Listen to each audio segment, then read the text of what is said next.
Unity. The Azimio la Umoja One Kenya coalition was founded on specific ideals and principles, among others, justice, accountability, democracy, and social protection. It is upon the four stated principles that the Azimio coalition flag bearer was unanimously chosen and the party structures put in place. Unfortunately, and devoid of consultation or concurrence of the coalition, an Azimio affiliated party has since donated its top officials for appointment as cabinet secretaries in the current government. This is in spite of the fact that Azimio la Umoja One Kenya coalition is firmly in opposition as a check and balance on the government. And indeed, in our constitutional structure, there are two sides, the government and the opposition. Those who win the election form the government. Those who lose the election form the opposition, which has a cardinal role to play in advancing a democracy. If the recent protests by the gallant youth of Kenya is anything to go by, the current government has lost credibility and the confidence of the people. While the foregoing is as clear as day, peaceful demonstrators agitating for a better future have been met with disproportionate use of force, exacerbated by rising cases of daylight abductions and extrajudicial killings, which are an eerie reminder of the pre-constitutional days. Therefore, the inclusion of members from an Azimio-affiliated party in government is untenable. Neither can the same be considered a government of national unity. As a matter of fact, all indicators point to a government united against the people, who continue to anchor for change, reduced cost of living, better living standards, rule of law, and justice.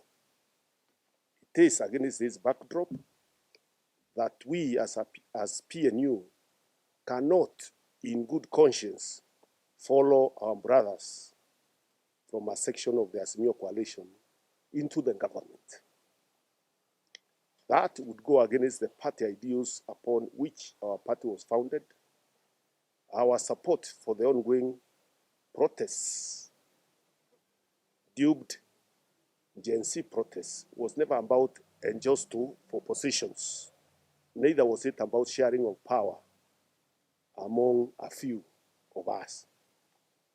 We therefore choose to err on the side of accountability, on the side of the Constitution of Kenya and the principles that bid us as a democratic nation. Anchored upon the foregoing, the Party of National Unity as a constituent party of Azimio coalition at a special NEC meeting held today resolved as follows. One, that the Party of National Unity hereby gives notice to the chairperson of the Azimio la Umoja One Kenya coalition party to immediately convene a meeting of all Azimio constituent parties where an inclusive resolution should be reached on the way forward for the coalition. Because the current situation where we have members of Azimio in government and others in opposition is untenable. And therefore, a formal meeting, convened very urgently to discuss the current status of the coalition and decide on our way forward is the only way to resolve the issues that are currently bedeviling this coalition. Number two, that the Party of National Unity rejects any attempts at having a national conversation devoid of a legal framework. The same is a waste of time meant to hoodwink Kenyans and buy more time for the current regime.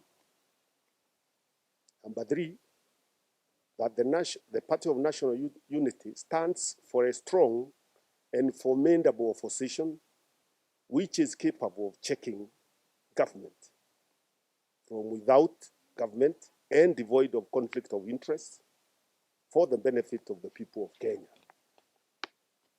Number four, that any purported national conversation must be anchored in law and be preceded by the immediate release of all detained political prisoners. Indeed, we call them GNC who have been arrested and detained by political prisoners, for that is what they are. And the protesters. Compensation to the families of those who lost their lives and compensation to those who lost property.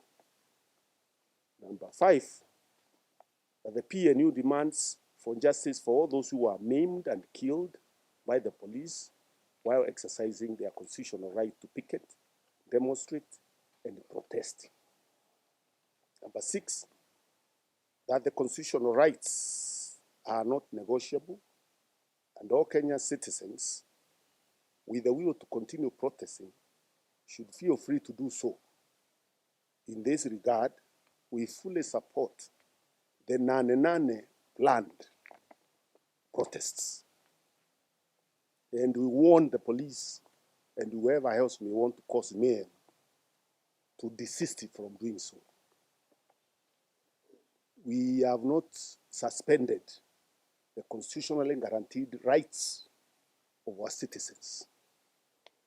And the fact that somebody feels that they have been able to move ahead by incorporating opposition into government is neither here nor there. We continue safeguarding our constitutional rights as guaranteed in the Constitution.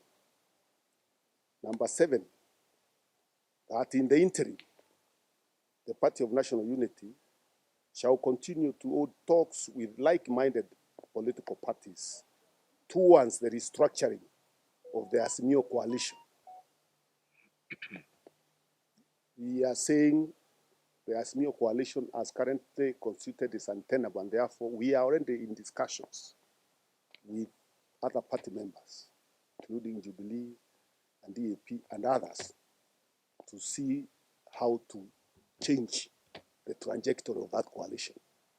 As currently constituted and the way the coalition is moving, it is taking us back to the dark days when we used to, whenever there is a problem, you would incorporate opposition in government, kill opposition, and then continue doing whatever you wanted to do. And it is important to make it clear that and our current constitutional setup, there is no way you can set a government of national unity. There is no animal like that in our constitution. If you read our constitution carefully and clearly, you will see there is no animal in the constitution called government of national unity. That is a creation of self-serving politicians who want to reap from the suffering of the Kenyan people. If you want to form a government that includes opposition, then you have got to amend the constitution to provide for that. People have forgotten, we are not in a parliamentary system. We are in a presidential system where government is clearly defined and opposition is clearly defined.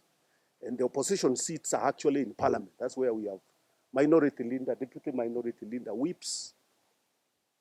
We have them sharing critical positions in parliament.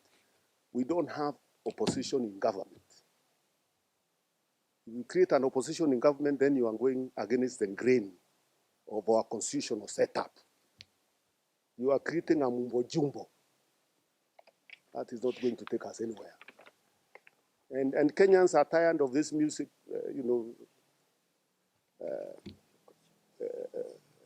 musical chairs where you move one chair this side and then you move it another side without addressing the underlying issues that are affecting the citizens.